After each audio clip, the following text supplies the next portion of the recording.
In the vast expanse of the galaxy, the balance of power had been fragile, a tenuous truce maintained through fear and calculated alliances.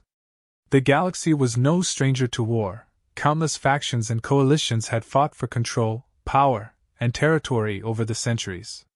Two of the largest forces, the Syndicate Coalition and the Dominion Accord, had long dominated these wars, leaving smaller, peaceful systems to navigate the chaos, either as reluctant allies or as unfortunate casualties.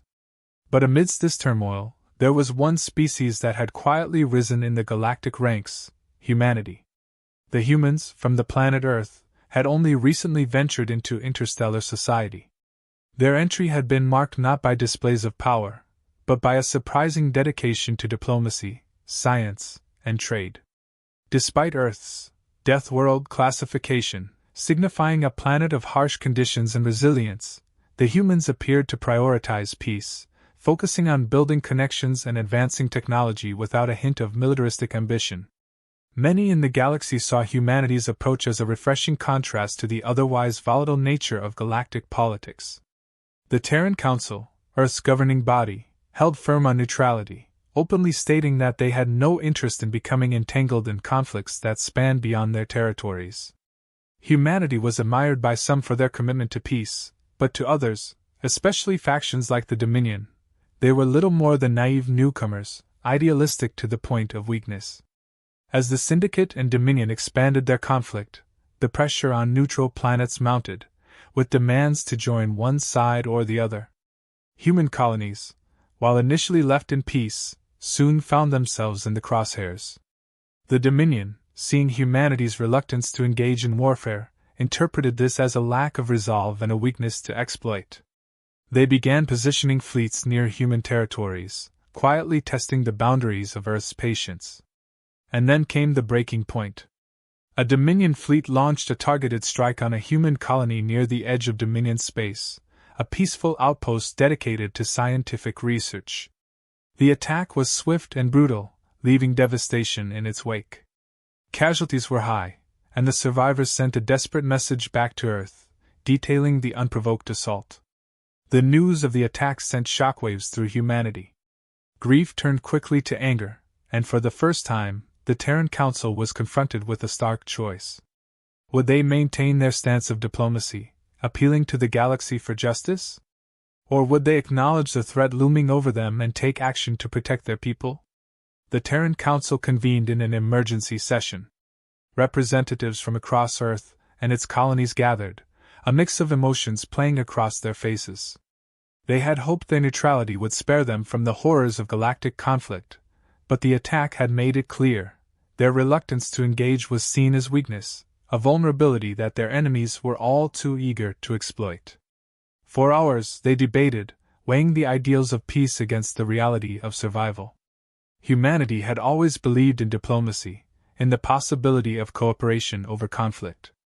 But now, with lives lost and their territories under threat, they could no longer afford to cling to that ideal alone. In the end, a resolution was passed, one that marked a turning point for Earth. They would defend their colonies, their people, and their sovereignty, even if it meant entering the fray they had long sought to avoid.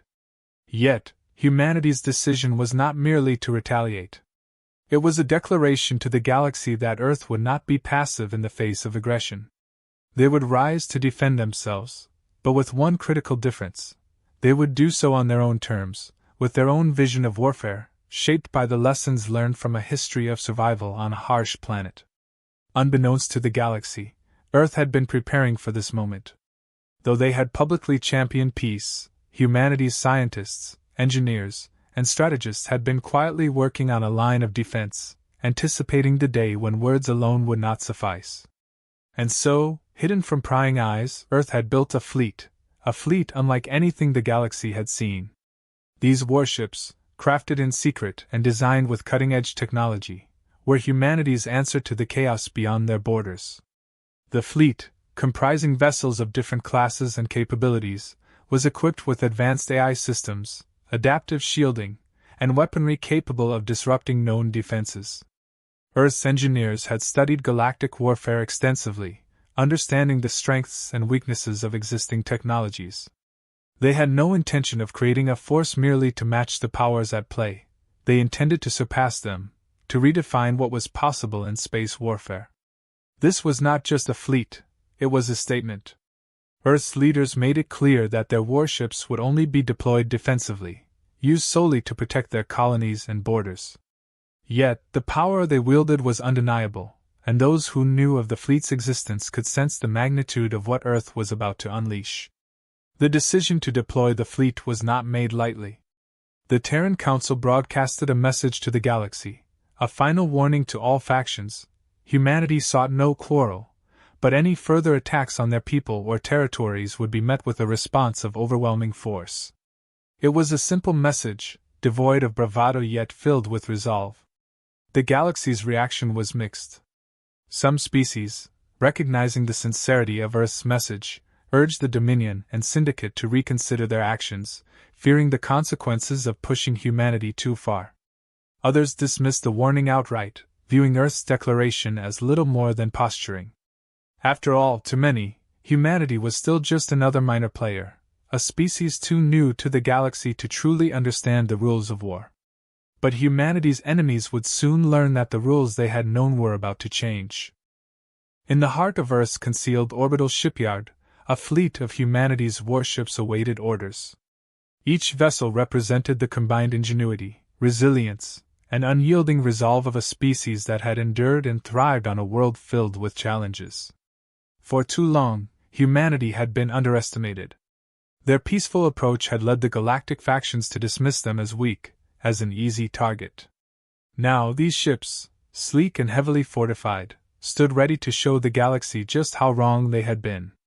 At the helm of this fleet was Captain Lara Sue, a decorated officer known for her strategic brilliance and calm demeanor under pressure.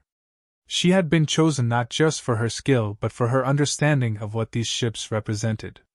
This was not an offensive fleet, but a shield, a line drawn firmly to protect humanity's colonies and assert that their people would no longer be victims in a galaxy prone to aggression. As the crew prepared for deployment, Captain Sue addressed her team. Her words were measured but unwavering, emphasizing their mission: to safeguard, not to conquer, to defend, not to intimidate. Each member of the crew knew the significance of their role. They had trained rigorously, studying tactics from both Earth's history and the alien battles observed across the galaxy. Now, the fruits of their labor stood poised in orbit, ready for the first call to action. Moments later, the order came in. A Dominion fleet had been detected near one of Earth's outer colonies, in blatant disregard of humanity's warning. The Dominion ships were stationed ominously close to the human settlement, as if daring Earth to make good on its threats. Captain Sue received her directive from the Terran Council: engage the Dominion fleet and protect the colony by any means necessary. Earth's patience had reached its end, and it was time to respond. With silent efficiency, the warships shifted into formation, their engines coming to life with a controlled hum. The ships moved as one, guided by precision AI systems designed to execute complex maneuvers seamlessly, without a word of instruction needed. As they glided into hyperspace, the galaxy watched, each faction awaiting the outcome of what they expected to be a brief, one-sided battle in which Earth's token fleet would be overwhelmed by the Dominion's firepower. But this was no token fleet. The human ships arrived at the edge of the colony's sector, dropping out of hyperspace with a precision that caught the Dominion fleet off guard. The Dominion commander, smug and self-assured, broadcasted a dismissive message to the humans, warning them to retreat if they valued their lives. Captain Sue did not respond. Instead, she gave the order for the fleet to advance, each ship gliding into place with a calm, measured confidence that was almost unnerving to witness. In the first engagement, Earth's fleet executed a tactical strike, targeting the Dominion's command and control systems with a precision that defied expectations. The Dominion ships were thrown into disarray as their communications faltered, leaving their ranks vulnerable to Earth's well-coordinated assault. The human warships moved with fluidity, each one covering the others in flawless formation, leaving no opening for the Dominion to exploit. The Dominion's weapons fired, but Earth's ships responded with adaptive shielding that absorbed and redirected the energy, dispersing it harmlessly. Earth had spent years developing technologies specifically designed to counter known galactic defenses, and now that foresight was paying off. Dominion captains watched in shock as their attacks failed, their firepower proving useless against the humans' advanced shields and evasive maneuvers. As the battle intensified, the human fleet introduced another unexpected element: precision-guided drones that deployed from within the warships, each one equipped with EMP pulses designed to disable enemy systems without causing irreversible damage. The drones swept through the Dominion formation, short-circuiting weapons and engines, leaving their ships immobilized but largely intact. The goal was not to annihilate, but to render the enemy incapable of further aggression, a tactic that demonstrated both humanity's technological edge and their unwillingness to inflict unnecessary casualties. Within minutes, the Dominion fleet was in chaos. Several of their ships drifted, engines offline, while others scrambled to retreat, realizing too late that they were facing a force unlike any they had encountered. The Dominion commander, previously so certain of victory, watched helplessly as his fleet was dismantled with a precision that bordered on surgical. His final transmission, picked up by Galactic channels, was a stunned declaration. "They are not what we thought. Earth is not what we thought." The battle ended as abruptly as it had begun. Earth's fleet regrouped, standing vigilant in protective formation around the colony. The human ships showed no sign of gloating or reverie, only quiet resolve, as if they were merely performing a duty rather than achieving a victory. Captain Seuss sent a final message to the Dominion, warning that any further aggression would be met with equal force. Across the galaxy, factions who had once dismissed humanity as weak, as reluctant participants in a brutal universe, were now forced to reconsider. Earth had revealed a strength they had kept hidden, a level of discipline and restraint that few could match. They had not resorted to ruthless destruction, even when provoked. Instead, they had demonstrated a balance of power and compassion, showing that they could wield incredible strength with a responsibility and precision rarely seen in warfare. For the humans, this engagement was only the beginning. Their presence in the galaxy was no longer a question of diplomacy alone. They had earned a place of respect, a role as protectors who would defend themselves and those who shared their values. The Syndicate Coalition, the Dominion Accord, and the rest of the galaxy now understood that Earth's warning had been genuine. Humanity would not seek conflict, but neither would they retreat from it. As Earth's fleet held its ground, the galaxy realized that the balance of power had shifted. For the first time, the Dominion withdrew, leaving the contested space under Earth's control. And in that retreat, a message was sent to every corner of the galaxy, a message that Earth's patience had limits, and that those who challenged humanity would face a force capable of both restraint and absolute decisiveness. From that day forward, Earth's warships were no longer symbols of unknown potential. They were legends, reminders of a people who sought peace but would not hesitate to protect their own. And with that, the galaxy knew that humanity had earned its place not as conquerors, but as guardians of a fragile peace, willing to fight for the world they envisioned, unyielding and unafraid. Word of the battle spread rapidly across the galaxy, a spark igniting in the hearts of those who had long suffered under the shadow of the Syndicate Coalition and the Dominion Accord. For years, these powerful factions had dominated, forcing smaller worlds to comply or face devastation. But now, a new force had emerged: humanity. Their demonstration of restraint coupled with power had given hope to those who had never dared to dream of freedom from the oppressive grasp of these warring empires. On planets controlled by the Dominion, whispers circulated among the oppressed about Earth's mysterious fleet and its remarkable victory. For the first time, there was talk of resistance, the sense that maybe, just maybe, the Dominion could be challenged. The common citizens marveled at the rumors. Humans who wielded power yet chose not to exploit it, who could fight yet refrain from obliteration. Earth's fleet, once hidden in the shadows, was now a beacon. Meanwhile, high-ranking officials in both the Syndicate and the Dominion realized the implications of humanity's emergence as a new military power. Meetings were held in secrecy, strategies discussed, and heated debates ensued. Some argued for immediate retaliation, an overwhelming display of strength to put Earth back in its place. Others, more cautious, advised restraint, warning that the humans were an unknown quantity, one that could destabilize the already fragile power structure of the galaxy. The Dominion's Council convened in a closed session to discuss a response to the human threat. The battle had shattered their assumptions. Their fleets had not merely been defeated but neutralized with a level of precision and efficiency that suggested an unsettlingly advanced military doctrine.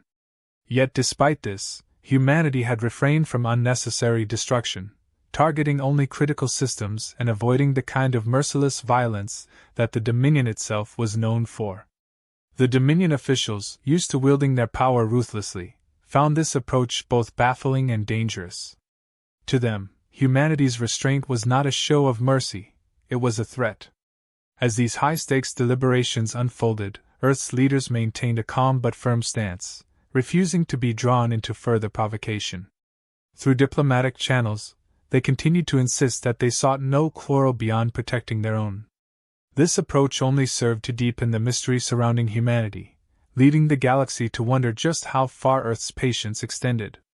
On the other side of the spectrum, however, were those among the galactic populace who saw humanity as the answer they had been waiting for. Small groups across the galaxy began to send discreet messages to the Terran Council, hoping for an alliance, a protection, or even just the possibility of sanctuary on Earth. Earth's reputation as a fair, impartial entity had grown. They were known not for conquest, but for resilience, for the ability to survive and defend without aggression. Earth's power, newly revealed, was viewed not as a threat but as a potential shield, a stabilizing force that could stand up to tyranny. Within the Terran Council, humanity's leaders were keenly aware of the responsibilities that now rested on their shoulders. They knew that every action taken by Earth's fleet would be scrutinized, that their presence in the galaxy would either inspire or terrify. And while they held firm to their principles, they also understood the stakes. The Syndicate and Dominion, in their desperation to maintain dominance, might push back with relentless force. Yet Captain Sue and her fleet remained vigilant, stationed near the borders of human space, ready to intercept any incursions. There was an unspoken understanding among her crew that they stood on a precipice, that the galaxy's perception of humanity would be shaped by every choice they made. They had trained for this, not just to fight but to represent the values Earth held dear, to embody both strength and restraint, knowing that they had the power to either ignite or extinguish the flames of war. Then came a test of their resolve. A Syndicate patrol ship, either emboldened or acting on reckless orders, crossed into Earth's protected zone, broadcasting hostile warnings and daring Earth's fleet to respond. The incursion was a clear attempt to provoke, a show of defiance meant to expose any weakness in humanity's defenses. Captain Sue watched the Syndicate ship's movements on the monitor, her jaw set with determination. She gave the order for her team to intercept, dispatching a small, swift escort to confront the patrol ship. The escort moved with a precision that unnerved the Syndicate captain, who had expected either a panicked retreat or an aggressive retaliation. Instead, he was met with a clear warning from Captain Sue's officers: withdraw immediately, or face immobilization. Defiant, the Syndicate captain ignored the warning, launching a volley at the human escort. In response, the escort ship deployed an EMP pulse, disabling the Syndicate vessel's systems in seconds. The patrol ship drifted powerless, its weapons offline and communications silent. The human escort then transmitted a final message, a clear reminder that Earth would respond only in defense, and that any further incursion would end in the same result. The Syndicate vessel was left adrift, unharmed yet entirely vulnerable, a symbol to the galaxy that Earth's fleet was not only powerful but measured. The Terran Council made sure the incident was documented and transmitted to every faction. They wanted it understood: Earth was neither weak nor willing to engage in unnecessary battles. Humanity's warships were a barrier, a boundary that would not be crossed without consequence. The galaxy was forced to reassess Earth once again. In the past, strength had been synonymous with brutality, with a willingness to dominate and destroy. But humanity's fleet demonstrated something different, a strength that was principled, anchored by a conviction that power should only be wielded in defense. The Syndicate and Dominion, accustomed to intimidation as a tactic, were left uncertain. How could they provoke a force that would not retaliate with destruction, that would neutralize threats without bloodshed? For those who sought a new path, Earth's actions were a beacon of hope. Messages flooded Earth's communication networks from leaders, rebels, and citizens across the galaxy. They sought advice, alliances, guidance in resisting the factions that had ruled them for too long. And while Earth remained cautious, careful not to overextend its influence, it became clear that their stance had inspired something profound. The idea that power could be tempered with responsibility, that strength could be a shield rather than a sword. In humanity, the galaxy saw the possibility of a new era, one where power could exist without oppression, where defense did not mean devastation. Earth had entered the galactic stage not just as another player, but as a force that refused to be defined by the traditional rules of conquest. For the first time, the galaxy saw a path forward, a hope that maybe, with Earth's guidance, peace could be something more than a distant dream. The impact of humanity's stance rippled across the galaxy, a seismic shift in how power was perceived and wielded. For too long, dominance had been synonymous with ruthlessness, with unchecked aggression used to silence and subjugate. But Earth's response to provocation, calculated, restrained, and fiercely protective, had altered this perception. Now, factions, leaders, and ordinary citizens were beginning to see strength in a new light. Earth's warships had not burned worlds or left destruction in their wake. They had acted with a purpose that transcended raw might. The Dominion, still reeling from their humiliating encounter with Earth's fleet, found themselves on the defensive. Their commanders, once brash and overconfident, grew cautious, hesitant to make a move that might draw Earth's attention. Quietly, Dominion intelligence agencies began studying the Terran fleet's tactics, analyzing footage, and reports in a desperate attempt to understand how a newcomer species could render them so vulnerable. They soon recognized the depths of humanity's technological advancements, not merely in weaponry but in tactics, adaptability, and a level of discipline rarely seen in other species. The Syndicate Coalition, too, felt the pressure. Their typical strategy of intimidation had failed to make Earth cower. Instead, it had only solidified humanity's resolve.